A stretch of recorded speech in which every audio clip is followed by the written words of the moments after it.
আসসালামু আলাইকুম ওয়া রাহমাতুল্লাহ। প্রিয় দর্শক ও ভাই বোনেরা আমার, এটা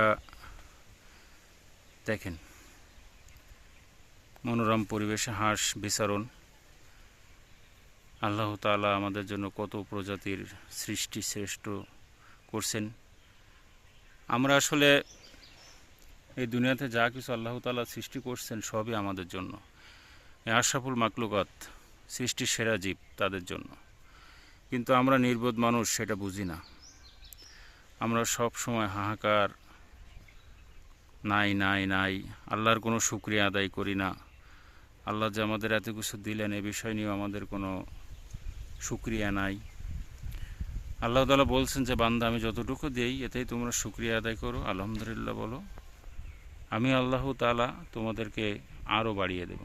কিন্তু আমরা শুকরিয়া আদায় করা বাদে সবসময় আল্লাহকে দোষারোপ করে, আল্লাহ আমাকে কিছু দিল না, আল্লাহ অমুককে এত কিছু দিল, আল্লাহ আমার কিছুই দেয় না, আল্লাহ আমার উপরে হয়তো বেরাজ হয়েছে না। আল্লাহ ক্ষমার মহত্ব, ক্ষমার গভীরতা অনেক বেশি। তিনি ক্ষমা করতে ভালোবাসেন।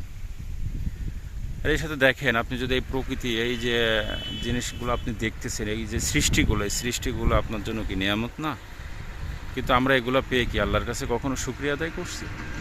আমরা সবসময় মনে করি এগুলো হয়তো বা আমাদের কৃতিত্ব, আমাদের কর্মফল। কিন্তু না, আল্লাহ তাআলা চাইলে এক নিমিষে আপনার এই সব কিছু ধ্বংস করে দিতে পারেন।